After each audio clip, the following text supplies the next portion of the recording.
자, 여러분들, 사람들이 가장 기분 좋은 일이라고 생각하는 경우가 어떤 경우라고 생각하시는지 모르겠는데, 사람들이 살아가면서 정말 오늘 기분 째진다, 오늘 기분 정말 좋다라고 하는 경우가 어떤 경우냐면요, 내가 별거를 안 했는데, 아니면은 나는 아무것도 안 했는데 어떤 큰 이익이 내게 주어졌을 때, 그때 그런 경우를 당했을 때 우리는 굉장히 기분 좋다라고 해요. 다시 설명을 드리면, 나는 뭐 한 게 없어. 그리고 나는 고작 이것밖에 안 했는데 갑자기 이것으로 인해서 엄청나게 큰 이익을 얻게 됐을 때 사람들은 와, 오늘 진짜 기분 너무 좋다라고 이야기를 하는 거죠. 뭐 어떤 경우가 있을 거라고 상상을 해보면은 그런 거죠. 슈퍼 가서 장을 보러 갔어요. 그래서 54,000원어치 장을 보고 딱 계산을 하니까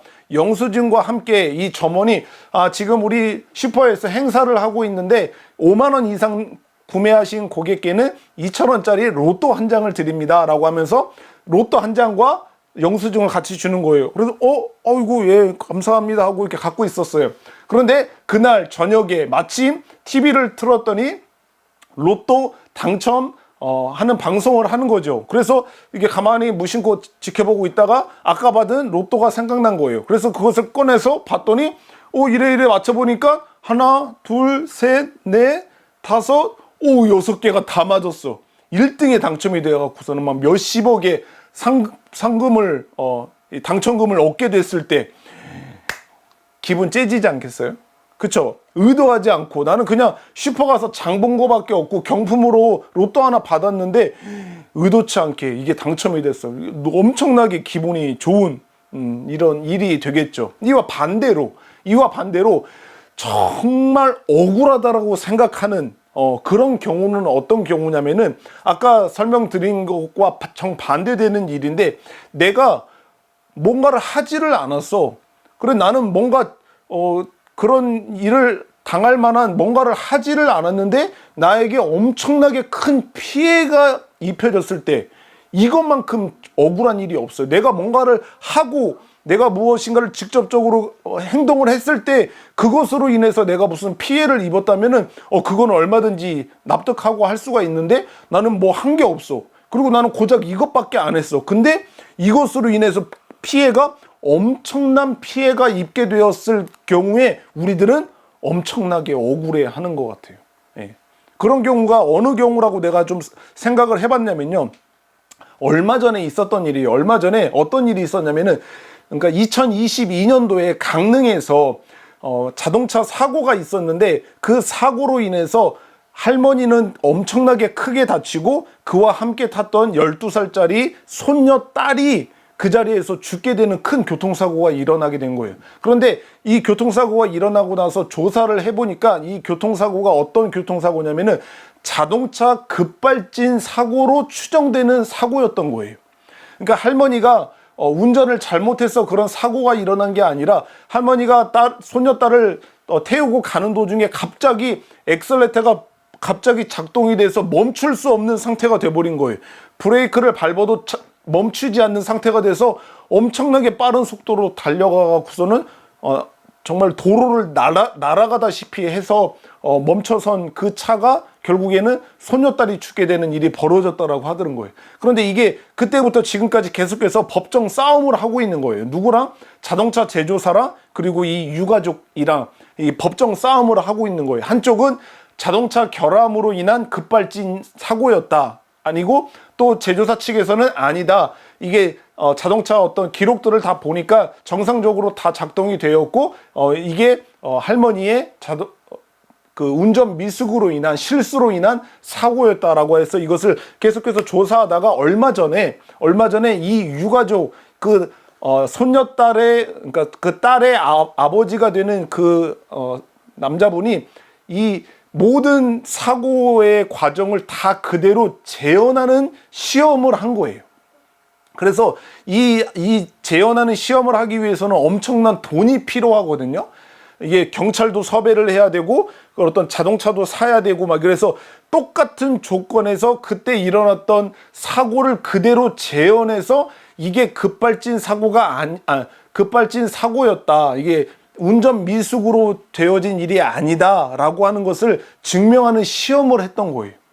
그러니까 아버지가 얼마나 억울했으면은 그 많은 돈을 직접 들여서 이것이 급발진 사고다라고 하는 것을 증명해 내려고 했을까라고 하는 것을 우리가 이렇게 좀 엿볼 수가 있는 거예요. 아직 뭐 결과는 어떻게 된지는 모르겠지만 뭐 대충 시험한 결과를 보면은 그냥 단순히 할머니가 브레이크를 엑셀레터로 착각하고 엑셀레터를 그냥 끝까지 밟아갖고서는 그렇게 달려가서 사고가 났다라고 하기에는 그 속도가 자동차 회사에서 확인한 속도는 뭐 한 110km 정도밖에 안 돼요. 그런데 그 똑같은 코스를 이제 실험을 하는 전문가가 그때부터 엑셀을 풀 가속으로 밟아서 그 사고가 당했던 그 지역까지 달려가 봤더니 무려 한 140km 이상이 나왔던 거예요. 예. 그래서 이게 그냥 엑셀레터를 밟아서는 이렇게 되는 게 아니라 이게 급발진으로 자동차 결함으로 그렇게 되었기 때문에 이게 140km라고 하는 속도까지 나오게 된 거다라고 이렇게 현재까지는 이제 조사가 됐다라고 그렇게 하는 거죠. 그래서 정말 우리도 인생을 살아가다 보면은 내가 뭔가를 하지를 않았고 나는 겨우 고작 이것밖에 안 했는데 나에게 어떻게 이런 큰 피해와 억울한 일을 당했을 때 우리들의 마음은 정말 억울하기 짝이 없다라고 볼 수가 있어요. 제가 처음에 이야기한 것처럼 우리가 가장 기분 좋은 일은 우리가 무엇인가를 하지 않았는데도 큰 이익을 얻었을 때가 정말 기분 좋고 최고 우리들의 마음이 기뻐하는 경우고, 또 반대로 우리가 무엇인가를 하지를 않았는데 나는 아주 작은 일밖에 하지 않았는데 그에 비해서 엄청나게 큰 피해를 입었을 때 우리는 굉장히 억울해하는 거죠. 그런데 오늘 본문에서 보면 한 여인이 나오는데 오늘 이 여인이 겪었던 이 하루는 최악의 하루였을 거라고 생각되는 그 하루였는데 우리가 사랑하는 그 예수님으로 인하여서 그 최악의 사건이 최고의 날로 변화되는 일이 벌어지는 거죠. 그런데 그것이 오늘 지금 제가 설명해드린 것처럼 이 여인에게 있어서는 가장 기분 좋은 하루가 되는 건지 아니면은 가장 억울한 일이 되는 건지를 한번 확인해 보도록 하겠습니다. 어느 한 도시에 굉장히 성실한 삶을 살았던, 그리고 많은 사람들로부터 사랑을 받으며 살았던 한 여인이 있었어요. 이 여인은 그 도시에서 굉장히 인정받으면서 살아왔던 여인이었어요. 그럴 뿐만 아니라 이 여인은 자신의 삶을 최선을 다해서 가족들과 함께 살았고, 그리고 꽤나 행복한 가정을 꾸리면서 행복한 나날을 보내면서 살았던 여인이었던 거죠. 그런데 이 여인에게 갑자기 어느 날 비보가 전해져 옵니다. 일을 하러 나갔던 그 남편이 갑자기 뜻하지 않은 사고를 당해서 그 일을 하다가 죽게 되었다라고 하는 그런 소식을 전해 듣게 된 거예요. 여러분들도 아시는 것처럼 유대인 사회, 예수 그리스도께서 사셨던 그때 당시의 사회는 남성 중심의 사회였어요. 여자들은 사회 활동이라고 하는 것은 제대로 할 수가 없는 그런 시대를 살았던 시대였거든요.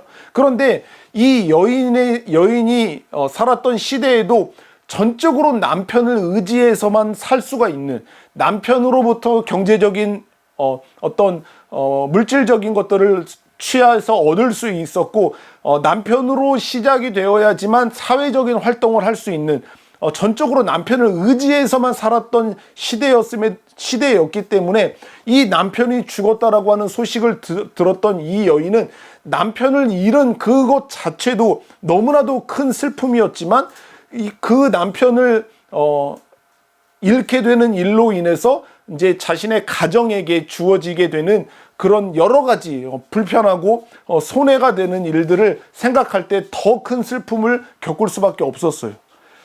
그래서 이 여인은 한 명의 자식이 있었어요. 사랑하는 아들이 함께 살고 있었는데 그 남편이 죽게 되자 이제 그 남편을 의지하고 남편을 이렇게 따라 살려고 했던 그 마음이 자연스럽게 이제 남편이 죽게 되니까 자연스럽게 자기에게 하나밖에 없는 그 아들에게로 이어질 수밖에 없게 되는 거죠. 그렇죠? 자연스럽게 그렇게 되잖아요. 이제 남성 중심인 사회에서 남편을 잃어버렸으니까 자연스럽게 아들에게 그 사랑하는 여인의 마음이 이렇게 이어질 수밖에 없는 거죠. 그래서 점점 어린 나이였지만 남자라고 하는 이유로 그 여인의 그 어머니의 마음은 사랑하는 아들을 의지하며 살아갈 수밖에 없었어요. 그런데 그렇게 점점 남편을 잃고 사랑하는 아들을 의지하면서 살아갔던 그 여인의 마음은 그 아들이 점점 크면 클수록, 점점 성장하면 성장할수록 더욱더 그 아들을 의지할 수밖에 없었어요. 왜냐? 남성 중심의 사회이니까 사회적인 활동을 하기 위해서는 그 아들을 먼저 내세워서 무엇인가를 해야 했고, 그 여인이 경제적인 활동을 마음대로 할 수 없었기 때문에 그 아들이 경제적인 활동을 하면서 더더욱 그 아들을 의지하면서 살아갈 수밖에 없었던 거죠. 이 마음이 남편에게 향했던 그 마음이 거의 그대로 그 사랑하는 아들에게 전해지게 되는 그런 일들이 벌어지게 된 거예요. 그런데 남편을 잃었던 그 슬픔이 어느 정도 가시게 되는 그 시기가 되었을 즈음에서 또 다른 비보가 이 여인에게 전해지게 되는 거예요. 어떤 이유였는지는 성경에서 정확하게 이야기를 하고 있지는 않지만 굉장히 갑작스러운 죽음이 이 사랑하는 여인의 아들에게도 찾아오게 된 것 같아요. 그래서 이 사랑하는 아들, 모든 것을 의지하고 그리고 너무나도 사랑스러웠던 그 아들의 죽음의 소식을 들었던 이 여인은 정말 절망하지 않을 수가 없는 거죠. 모든 것을 잃어버린 것과 같은 그런 낙심하고 비통한 심정으로 사랑하는 이 아들의 장례를 치르게 되었던 거예요. 그래서 이 평상시에 굉장히 성실한 삶을 살았고 그리고 주변 사람들에게 굉장히 사랑을 받았던 이 여인, 그리고 그 가정에 이 슬픈 소식을 들었던 많은 사람들이 함께 이 여인과 사랑하는 아들의 죽음을 위로해주고 그리고 함께 장례식을 치르게 됐던 거예요. 그래서 그 도시가 함께 그 여인의 아들의 장례를 슬퍼하는 그런 일들이 있었는데 많은 사람들이 이 장례식에 함께 참여를 했던 것 같아요. 그래서 이 장례식을 참여를 하고 사랑하는 아들을 이제 잘 처리를 한 다음에 그 사랑하는 아들의 시신을 이제 관 속에 넣고, 이제 그때 당시에 이 장례 문화는 어떤 거였어요? 무덤에다가 돌 무덤에다가 그 시신을 처리한 시신을 그 돌 무덤에다가 안장을 해놓고 그 입구를 막는 이런 장례 문화가 있었기 때문에 그 사랑하는 아들을 관에다가 넣고 이제 그 무덤이 있는 곳으로 옮기기 위해서 그 도시 성문 밖으로 이제 많은 사람들과 함께 그 사랑하는 아들의 시신을 옮기는 이 과정 가운데 있었던 거예요. 그런데 이 슬픔 가운데 잠겨 있고 모든 것을 잃어버린 것과 같이 낙심하고 정말로 최악의 날을 맞았던 이 여인의 장례 행렬을 멀찌감치 한 곳에서 지켜보고 있던 한 무리가 있었는데, 그 무리는 바로 예수님과 그의 제자들이었던 거예요. 저기 슬픔 가운데서 엉엉하면서 울면서 정말 슬픔과 탄식 가운데 젖어 사랑하는 아들의 시신을 옮기고 있는 그 행렬 뒤를 따라서 그렇게 슬픔 가운데 눈물로써 그 뒤를 따라가고 있는 그 여인의 모습을 사랑하는 예수님이 가만히 지켜보고 계셨던 거예요. 그런데 이 모습을 지켜보고 계셨던 예수님께서는 단순히 그 장례 행렬의 모습만, 그리고 그 여인의 눈물만을 보셨던 게 아니라 그 모든 여인의 마음 깊숙한 곳을 또한 헤아려 보실 수가 있었던 것 같아요. 그런데 예수님이 이 장례 행렬을 보시면서 예수님은 저기 있는 저 관 속에 있는 저 시신이 청년인지 아니면은 저 여인의 남편인지 누구인지를 알아보셨던 것 같아요. 여기 성경에, 우리가 읽었던 성경에 그 앞에 구절에 보면은 이 여인의 아들이 죽었다라고 했지만 그 장례 행렬을 그냥 지켜보셨던 예수님께서는 이 장례 행렬이 어떤 사람이 죽어서 지금 저렇게 메고 가는지를 잘 알 수가 없으셨을 거거든요. 그런데 성경은 지금 관 속에 있는 그 시신이 그 여인의 슬픔으로 울부짖고 있는 그 여인의 아들이었다고 하는 것, 그리고 결혼하지 않은 아들이었다라고 하는 것을 아셨거든요. 어떻게 아셨을까라고 이렇게 보니까 그때 당시에 유대인의 어떤 장례 풍습을 보면 결혼한 사람과 결혼하지 않은 사람의 장례 풍습이 굉장히 달랐던 것 같아요. 어떤 차이점이 있었냐면 가장 먼저는 그 관, 그리고 아니면 그 시신을 결혼한 사람, 그때 당시에 어떤 사회적인 활동을 하고 어떤 권위가 있는 그런 사람이 사람을 메고 가는 관은 말이 매는 그런 안장 있잖아요. 그런 안장 위에다가 싣고 이렇게 옮기는 어떤 그런 일들이 있었다라고 해요. 그런데 결혼하지 않은 사람들은 그냥 직접 사람들이 메고 가는 그런 모습이었다라고 하고, 그리고 결혼한 사람의 어떤 장례식에는 굉장히 많은 음식을 준비를 해서 사람들에게 이렇게 나눠주면서 함께 그런 슬픔을 맞이했던 그런 모습이었고, 그에 반해서 결혼하지 않은 사람의 장례식은 그에 비해서 상대적으로 굉장히 축소되고 그리고 간소화된 그런 모습으로 장례식을 치렀다라고 하는 것을 볼 수가 있어요. 그래서 그 지금 장례식을 치르는 모습만 딱 봐도 저 사람이 결혼한 채 죽은 사람인지 그렇지 않은 어떤 결혼하기 전에 청년의 때에 죽은 그런 사람이었는지를 한눈에 알아볼 수가 있었을 거라고 예상이 되는 거죠. 그래서 이 청년의 장례식을 보면서 예수님과 그의 제자들은 저기 있는 저 여인의 결혼하지 않은 그런 아들의 장례식을 지금 치르고 있구나라고 하는 것을 알아보셨을 뿐만 아니라, 예수님께서는 그 여인이 지금 어떤 처지에 이렇게 지금 처하게 되었는지를 그의 마음속을 깊숙이 들여다보시고 그 여인의 마음을 너무나도 아파하는 그 여인의 마음을 공감하셨던 것 같아요.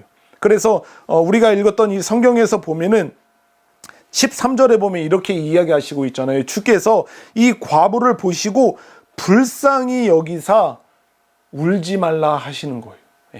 지금 저 장례 행렬을 뒤를 따라서 정말 남편도 잃어버리고 이제 모든 것을 정말 의지하고 사랑했던 그 하나뿐인 아들, 그 아들을 잃어버렸던 이 여인의 마음을 아시고서는 그 여인에게 위로를 하시는 거죠. 불쌍히 여겨주시는 거예요. 그 여인의 마음을 불쌍히 여기시고 그 여인에게 울지 말라라고 이렇게 이야기를 하시는 거죠.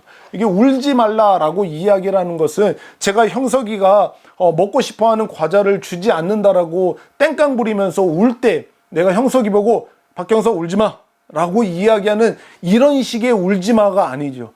지금 울음을 빨리 거둬라, 울지 말아라 라고 이렇게 다그치는 울지 말라라가 당연히 아니겠죠. 사랑하는 그 여인이 지금 얼마나 슬픔 가운데 있는, 모든 의지했던 것을 다 사라져버려서 이제 자신의 삶이 어떻게 살아가야 할지 막막한 현실 속에 놓여있는 이 여인의 마음을 충분히 다 이해하셨던 그 예수님께서 그 여인에게 이야기하시는 거예요. 울지 말라 여인아, 내가 네 마음 다 안다. 네가 지금 얼마나 슬픈 마음인지 내가 다 안다. 울지 말고 이제 내가 너에게 어떤 일을 행할 거니까 울지 말아라. 이제 괜찮다 라고 하는 그런 의미로서의 울지 말라라고 그렇게 지금 이야기를 해주고 계시는 겁니다. 그리고 나서 이 여인의 마음을 충분히 이해하시고 헤아리시고 그리고 위로하셨던 그 예수님께서는 그 여인에게 울지 말라 이야기하시고 나서 그 관을 메고 가는 그 장례 행렬을 따라서 가까이 가시더니 이제 그 예수님께서 그 관에 손을 대시는 거예요. 이렇게 손을 얹으시는 거죠. 그렇게 손을 얹으시고 나자 그 주변의 사람들의 반응이 어땠냐면요, 그 관에 손을 얹으시는 예수님에게 여보시오, 지금 뭐 하는 거예요? 부정하게 지금 어디다가 손을 대고 있어요? 저기 절로 가요 라고 하고 그 예수님을 떨쳐버리는 모습이 아니라 오히려 그 갑자기 나타나서 그 관에 손을 대는 손을 대시는 그 예수님의 모습을 보고 어떻게 하냐면은 가던 길을 멈추고 그 관을 그 자리에 내려놓는 이런 모습을 보였다라고 하는 것을 우리가 성경을 통해서 알 수가 있는데, 이 모습을 통해서 우리가 무엇을 엿볼 수가 있냐면요, 그 과부뿐만 아니라 그 지금 장례 행렬 속에서 이 관을 메고 가고 있던 여러 사람들이 이 예수님을 알았을 뿐만 아니라 이 예수님이 메시아이고 그리고 예수님이 구원자이다라고 하는 이런 사실을 아마 믿었을 것으로 예상이 됩니다. 그렇기 때문에 그 가던 장례 행렬을 멈추고 지금 그 자리에 서게 되는 이런 모습을 보였다라고 생각이 드는 거죠. 그러지 않았으면은 진짜로 그때 당시에 유대의 관습, 이 장례의 관습에 의하면은 그 시체를 만지거나 그런 부정한 것들을 만지는 일은 절대로 있을 수가 없는 일이었거든요. 그렇지만 예수님이 찾아오셔서 그 관에 손을 대시는 모습을 보면서 지금 그 장례 행렬이 멈추는, 그리고 서서 그 관을 내려놓는 이런 모습을 보는 것을 통해서 아마 그 사람들은 예수님을 믿었을 것으로 예상이 되는 거죠. 자, 그러자 이제 예수님이 그 관에 손을 댔어요. 그리고 그 관을 이제 가던 길을 멈추고 그 관을 그 자리에 그냥 가만히 내려놓고 지금 이제 이 메시아이신 이 예수님, 그리고 다른 지역에서 수많은 그런 기적과 표적을 행하셨던 그 예수님을 알았던 사람들이 이제 예수님이 어떤 일을 행하시는지 숨죽여 지켜보았을 거예요. 그러자 예수님께서는요, 사람들의 어떤 예상 그리고 기대를 모두 다 넘어서는 일을 하시는데, 어떤 일을 하시냐면요, 죽어있는 그 시체가 들어있는 그 관을 향하여서 이야기를 하시는 거예요. 마치 살아있는 사람이 잠을 자고 있는 살아있는 사람에게 이야기하듯이 이야기를 하는 거예요. 뭐라고 이야기를 하세요? 얘야, 그만 자고 일어나라. 지금 오늘 우리가 읽었던 성경에는 그냥 일어나라 라고 하시지만 지금 이 앞에 문맥, 그 과부, 사랑하는 아들을 잃어버린 그 과부에게 이야기하시는 것을 통해서 우리가 볼 수 있는 것은 진짜로 잠을 자고 있는 그 아들, 그 과부의 아들을 깨워 일으키시는 것처럼 얘야, 그만 자고 일어나라 라고 하시는 것처럼 일어나라 라고 말씀을 하시는 거예요. 주변의 사람들이 이것을 보고 얼마나 놀랬겠어요. 지금 죽어갖고 여러 가지 유대 관습, 장례 관습에 따라서 다 깨끗하게 씻기고 처리를 다 했어요. 그래서 죽은 것을 다 알아. 그래서 관에 집어넣고 지금 그것을 무덤에다가 안치하기 위해서 옮기는 과정 중에 있었어요. 죽은 것을 다 알았어요. 그런데 지금 예수님께서 마치 잠자는 자를 깨우는 것처럼 얘야, 그만 자고 일어나라 라고 하시는 것을 보고 얼마나 놀랬겠습니까? 그쵸? 예. 지금 그렇게 졸고 있을 때가 아니에요. 사람들이 얼마나 놀랬는지 몰라요. 그러자 더 놀라운 일이 펼쳐지게 되는 거예요.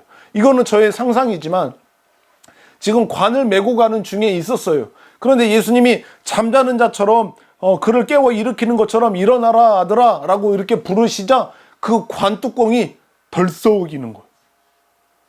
예. 관뚜껑이 덜썩이더니 관뚜껑이 제쳐지고 그 속에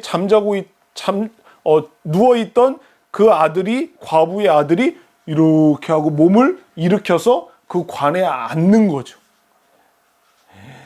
사람들이 얼마나 놀래 자빠졌겠어요. 그쵸? 네.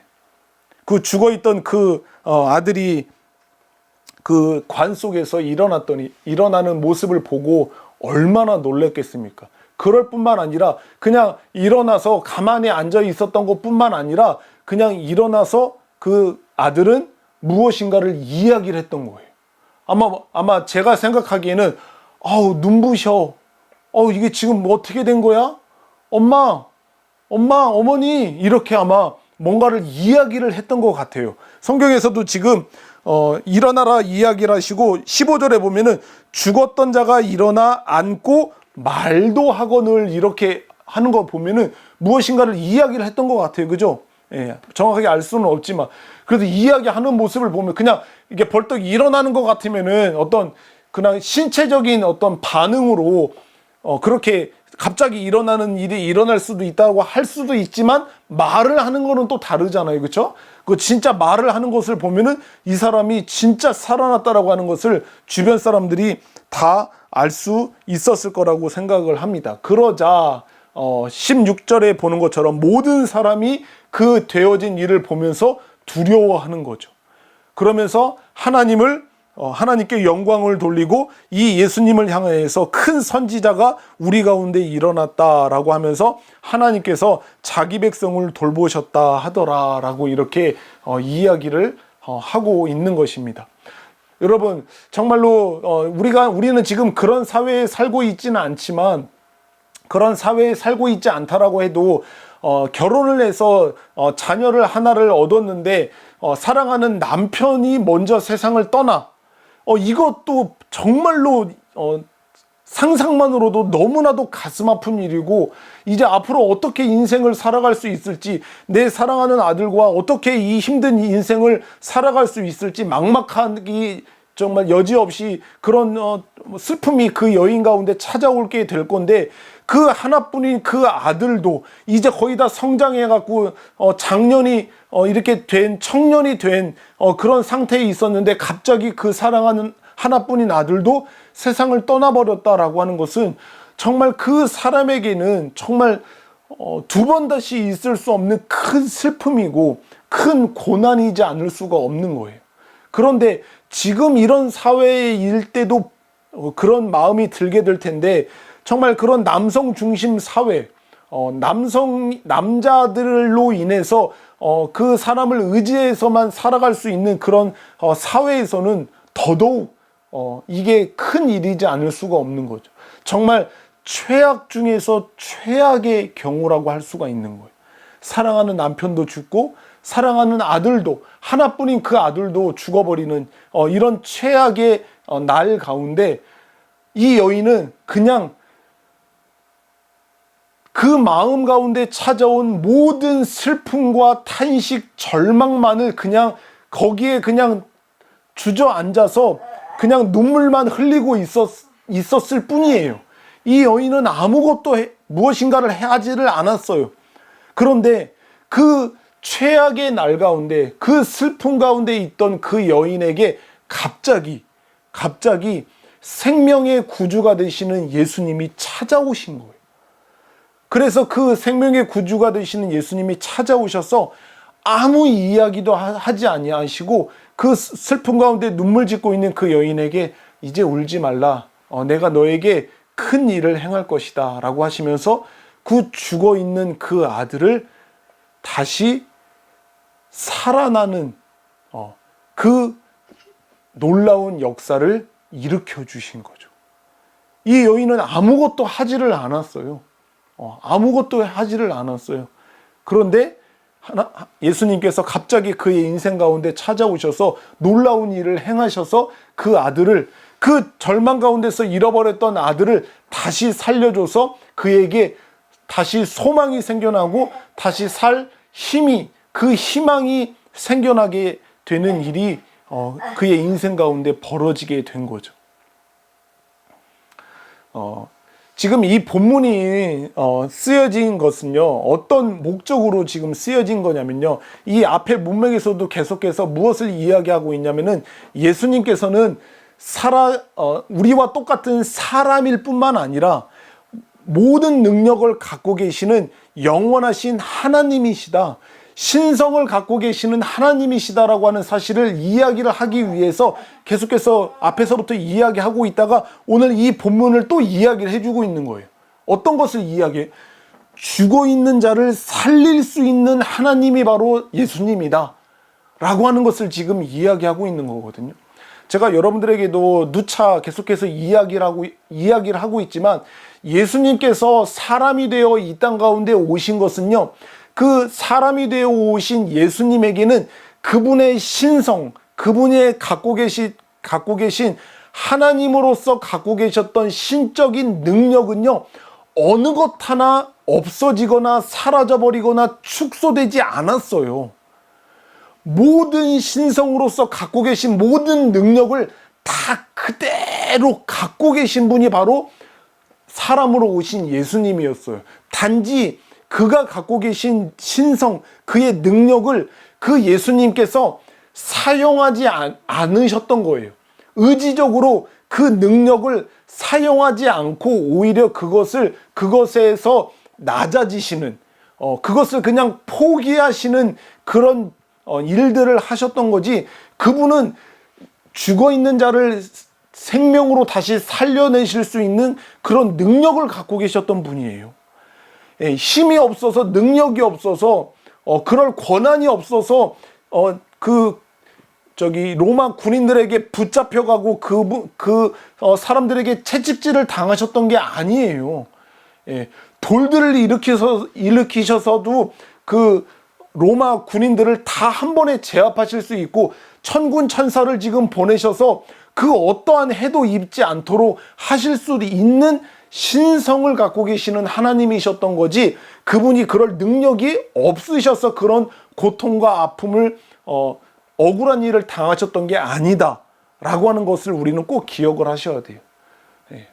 그렇지만 오늘 이 남편도 잃어버리고 사랑하는, 그리고 의지했던 그 아들마저도 잃어버렸던 그 최악의 날을 맞이했던 이 여인 가운데 하나님은 그 여인이 무엇인가를 하지도 않고 구하지도 않았는데 그 여인의 아픔을 불쌍히 여기시고 그리고 위로하시고 공감하셨던 그 예수님께서는 갑자기 그의 인생 가운데 찾아오셔서 그의 인생을 다시금 살아갈 수 있는 그런 힘과 능력을 얻게 하시는, 그런 사랑하는 아들을 다시금 살려내는 그런 어마어마한 놀라운 일을 그의 인생 가운데 행하셨던 것을 우리가 볼 수가 있습니다. 여러분들이 생각하실 때 여러분들이 지금까지 당하셨던 가장 억울한 일은 어떤 일이십니까? 또 여러분들이 인생 가운데 가장 기분 좋았던, 아까 이야기한 것처럼 나는 무엇인가를 하지도 않았고 나는 고작 이것밖에 안 했는데 여러분들이 정말 놀랍고 큰 어떤 이익과 많은 어떤 유익을 얻었던 그런 일들은 어떤 일이 있으셨습니까? 아마 생각해 보시면 나름대로 최악의 날과 그리고 최고 기분 좋았던 날이 아마 있을 거라고 생각을 하게 됩니다.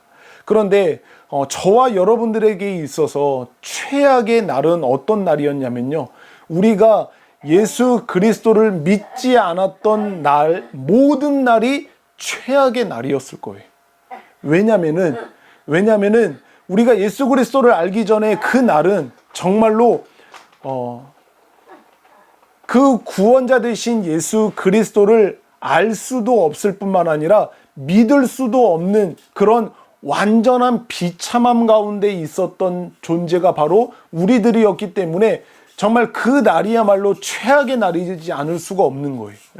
우리가 정말 영원한 저주와 형벌로서 그렇게 운명 지어졌던 그 모든 날이었기 때문에 하나님을 믿을 수도 없어요. 우리는 전적으로 타락하고 부패한 그런 존재였기 때문에 하나님을 알 수도 없고 그분을 볼 수도 없고 그분의 말씀을 믿을 수도 없는 그런 절망적인 상태였던 그런 존재였기 때문에 우리가 예수 그리스도를 믿지 않았던 그 모든 날이 최악의 날이라고 할 수가 있는 거죠. 그렇지만 우리에게 있어서 최고의 날, 가장 기분 좋은 날이라고 할 수 있는 날은 무엇이냐면요, 우리가 예수 그리스도를 믿게 된 날입니다. 왜냐? 우리들은요, 그냥 우리의 인생 가운데 그냥 절망 가운데서 비참한 가운데서 그렇게 털푸덕 주저앉아서 그냥 죄악에 머물러 있었던, 죄악 가운데에 그냥 넘어져 있었던 우리들의 인생 가운데 갑자기 예수님께서 찾아오신 거예요. 오늘 예수님께서 그렇게 오셨던 것처럼 우리를 불쌍히 여기시는 그 예수님께서 우리의 인생 가운데 찾아오셔서 우리에게 말씀하시는 거죠.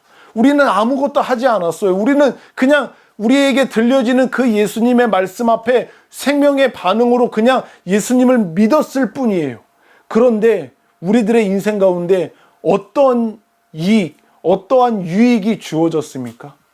그 영원한 저주와 형벌에서부터 우리를 건져주셔서, 우리를 영원한 그 지옥불에 있을 운명에서부터 우리를 건져주셔서 영원한 생명을 소유하게 되었고, 영원한 하나님의 나라에서 영원토록 하나님의 자녀로서의 권세를 갖고 살아가게 되는 이 말할 수 없는 큰 이익과 유익을 얻게 된 날이 바로 우리가 예수님을 믿게 된 날인 거예요.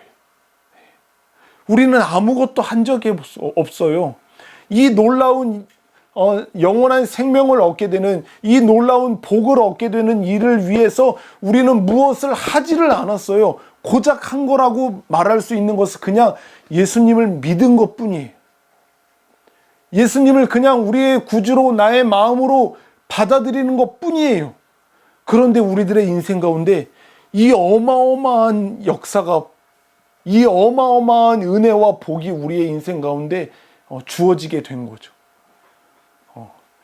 여러분들 이것에 대해서 얼마나 무뎌지신지는 모르겠지만 정말 우리들의 인생 가운데 어마어마한 일들이 벌어진 거예요. 우리는 아무것도 한 게 없어요.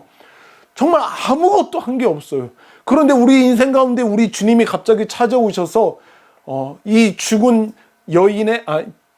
이 여인의 죽어있는 아들을 부르셨던 것처럼 우리의 죽어있는 영혼을 살리시는 그 하나님의 말씀으로 일어나라. 내 영혼아 일어나라. 라고 그렇게 말씀하시는 것처럼 우리들에게 그 생명의 말씀으로 말씀하셔서 우리들의 죽어있던 영혼을 다시금 살리시는 놀라운 하나님의 역사가 우리들의 인생 가운데 일어나게 된 거예요.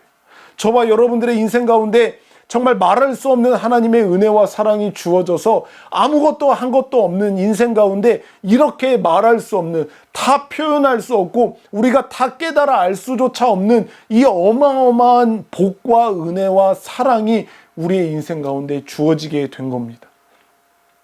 얼마나 기분 좋은 날입니까? 예? 얼마나 기분 좋은 날이에요. 생각을 해보세요.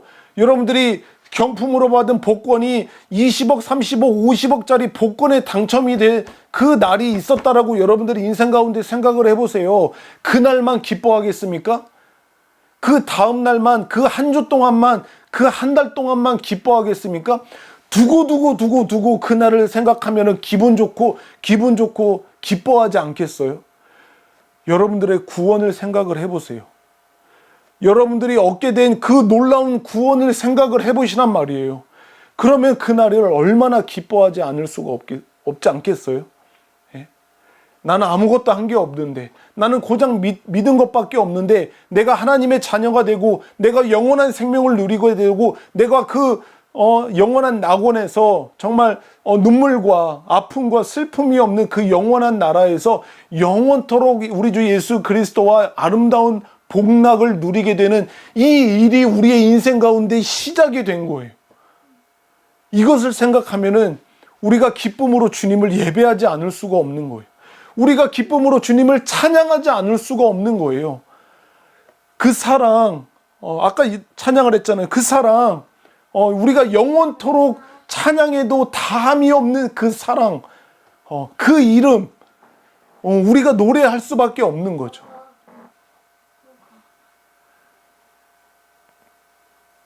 할렐루야. 네, 할렐루야. 지금 저만 열을 내는 것 같은데, 정말로 우리들의 인생 가운데 이 놀라운 구원이 하나님의 은혜로 주어졌다라고 하는 것을 생각하면 생각할수록 우리가 진짜 기쁨으로 주님을 경배하고 찬양하지 않을 수가 없는 겁니다. 사랑하는 여러분, 우리는요 아무것도 한 게 없어요. 우리가 예수 그리스도를 믿기 전에는 모든 날이, 정말 그 날이 최악의 날이었던 거예요. 이 사랑하는 여인, 아들을 잃어버린 이 과부의 슬픔과는 비교조차 할 수 없을 만큼 정말로 절망 가운데서 모든 날이 최악의 날로 그렇게 죄악에 퍼질러서 절망 가운데서 그 저주 가운데서 살아갔던 날이 우리의 모든 날이었어요. 그런데 예수님께서 갑자기 우리에게 인생 가운데 찾아오셔서 우리는 아무것도 한 게 없는데, 우리는 그냥 죽음 가운데 있었을 뿐인데 우리의 인생 가운데 갑자기 찾아오셔서 재하나 일어나라, 그만 자고 일어나라 라고 나를 깨워 일으키셔서 영원한 생명으로 영원한 하나님의 나라에 들어갈 수 있도록 우리를 구원해 주시는 이 놀라운 구원이 저와 여러분의 인생 가운데 시작이 된 것입니다. 그래서 우리는 지금 그 구원을 입었고 그 구원의 인생을 살아가게 되는 거고, 영원한 하나님의 나라에서 그 영원한 생명으로 살아가는 인생을 시작하게 된 존재들이 바로 저와 여러분들의 인생인 거예요. 그래서 우리들은 구원받은 이후로 우리들의 인생은 오늘 하루가 최고의 인생을 살아가는 거예요. 그것을 아셔야 돼요. 우리들의 살아가는 지금 이 하루는요, 어제보다도 더 큰 영광과 기쁨과 감사로 최고의 날을 맞이하고 있는 거예요. 그러니까 성경에서 이야기하는 거예요. 기뻐하라. 왜 기뻐하라고 이야기합니까? 어제보다도 오늘을 우리가 더 행복한 날을 맞이하고 있고 최고의 날을 맞이하고 있고, 앞으로 우리 이 모든 구원을 완성하실 그 날이 점점 더 가까워진, 아니 우리의 인생 가운데서 지금 최고 가까워진 날을 맞이하고 있기 때문에 기뻐하고 감사하라라고 그렇게 외치고 있는 거예요. 하나님께서는요, 저와 여러분들의 인생 가운데 최악의 날을 오늘도 최고의 날로 바꿔주고 계십니다. 할렐루야. 할렐루야. 그렇기 때문에 우리들은요, 오늘 이 하루를 살아가면서, 아니 내일 또 하루를 살아가시면서 그 하루를 정말 최악에서 최고의 날로 바꿔주시는 그 우리 주 예수 그리스도의 그 구원의 감격으로 그 날을 감사하시고, 그리고 기뻐하시고 영광 가운데 주님과 동행하는, 그렇게 그 주님을 예배하는 그 삶을 살아가시기를 주님의 이름으로 축복합니다. 그래야 되는 거예요. 최고의 날을, 최악의 날을 최고의 날로 바꿔주신 예수님. 우리의 모든 날이 최악의 날이었는데 이제 우리 앞으로의 모든 날이 하루하루 살아가면 살아갈수록 우리는 더 최고의 날을 맞이하게 되는 거예요. 생각을 해보세요, 여러분. 어제보다도 내일 우리는요, 더 좋은 날을 맞이하게 될 거예요. 왠지 아세요? 주님의 다시 오실 날이 하루 더 가까워졌거든요. 우리의 구원의 완성이 될 날이 하루 더 가까워졌거든요. 우리는 오늘 또 예배함으로 인하여서 주님을 더 알게 되었거든요. 그 생명의 주님을 우리는 더 누리고 그분께 감사하는 삶을 살고 있거든요. 그러니까 어제보다도 오늘 더 우리는 최고의 날을 맞이하고 있고, 오늘보다도 내일 더 최고의 날을 맞이하고 있고, 날이 갈수록 영원토록 우리들의 그 주님으로 인한 기쁨과 감사는 더 커져가는 최고의 날을 영원토록 살아가게 되는 거예요. 할렐루야.